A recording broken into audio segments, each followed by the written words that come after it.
бародароне ки дар шаҳри Москва қарор доред ва нияти гузаштан аз сарҳади Қазоқистонро доред ба шумо як бародари тоҷикро тавсия медиҳем. Шумо бо он шахс муроҷиат кунед ва шуморо аз ҷои даркориятон гирифта бурда аз сарҳад мегузаронад ва боз соҳу саломат, худованд розӣ бошад, ба ҷои даркорӣ оварда мерасонад.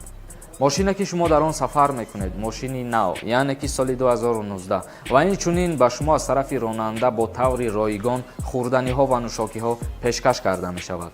кори ин бародарон соли аввал нест. метавонед ба рақамҳои дар экран буда муроҷиат кунед ва аз номи канали Юрист TJ ба онҳо муроҷиат кунеду ба худ тахфифҳо бигиред, яъне ки бо нархи арзон сафар кунед.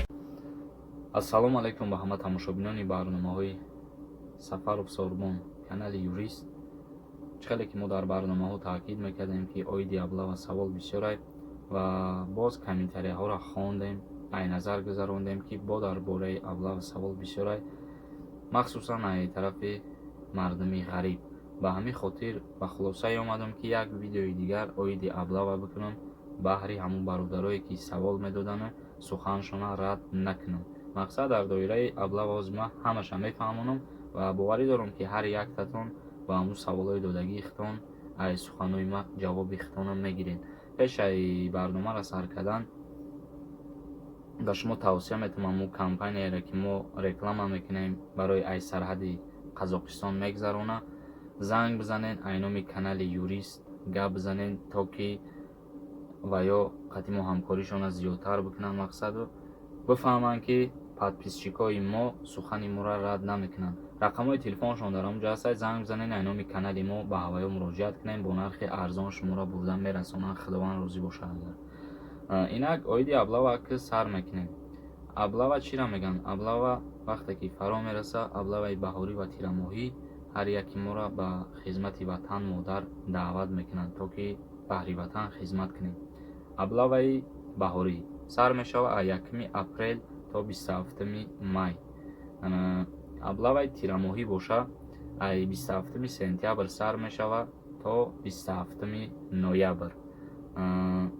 инак аввалан ба шумо мефаҳмонем оиди саркашӣ кардан аз хизмати ҳарбӣ, яъне ки повистгароӣ мекунанд, шахсе саркашӣ мекунад аз хизмати ҳарбӣ дар кодекси ҳуқуқвайронкунии маъмурӣ моддаи 683 дар омадагие ки ба андозаи аз 5 то 7 нишондиҳанда барои ҳисобҳо ҷарима таъин карда мешавад. ин буд барои одамое ки аз хизмати ҳарбӣ саркашӣ мекунанд. мақсад як нишондиҳанда баробар ба 55 сомонӣ. боз мегӯям дар моддаи 683 кодекси маъмурӣ оиди саркашӣ кардан аз хизмати ҳарбӣ.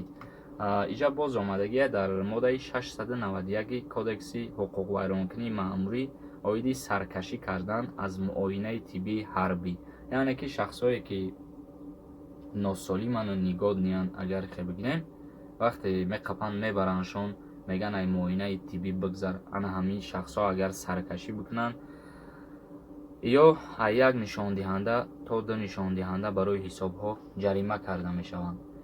иҷа бо ҳастай дар бораи хизмати ҳарбӣ дар моддаи 372 кодекси ҷиноятӣ омадагие аз ҷониби хизматчиёни ҳарбӣ, яъне ки солдато байни якдигариш ҷанг мешаванд, мисол якдигариша мезананд ё дашно метиҳанд ё шаъну шарафша паст мезананд, ҷазо дода мешавад ба ваё то муҳлати 6 моҳ дар колонияҳои ҳарбии интизомӣ нигоҳ дошта мешаванд. 6 моҳ. инак бо дар доираи аблава чӣ гуфтан мумкин аст? оиди синни соле ки кира мебаранд, кира намебаранд, ҳар призруфе ки фармон мебирояд синни сол ҳамуҷа муайян мешавад ва шахсиятҳоеро намебаранд ки ва ё як писаранд ё ки беморанд ё ки суст ақланд. мақсад бемор гуфта ҳамонро дар назар дорӣ ки ҳуҷҷати нигоднигӣ дора аз духтур. ҳамин шахсиятҳоро намебаранд ва боз шахсиятҳоеро намебаранд ки мисол гражданини Тоҷикистон нестанд, мисол шаҳрвандои халқи тоҷике ки дар Федератсияи Россия, мақсад одамое ки гражданствои Россияро доранд ва боз одамоеро намебаранд ки соҳиби 2 фарзанданд ва ё 2 фарзанд дошта бошӣ ба хизмати ҳарбӣ намебаранд, озодай.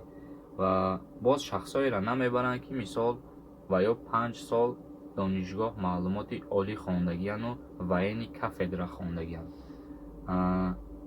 Бо шахсҳоеро намебаранд, ки мисол ва ё хчона сардори оила ба қайд гузарондагӣ ҳуҷҷат кардагиянд. Мақсад падари маъюб дора ё ки модари маъюб дора ва падараш нест, хча сардори оила мегузаронад.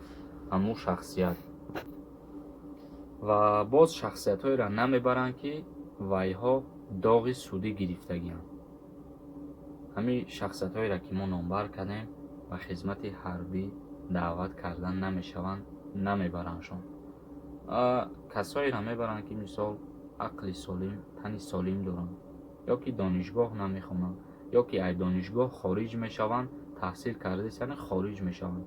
Дар ҳолати хориҷ шудан аз донишгоҳ ба хизмати ҳарбӣ бурда мешаванд.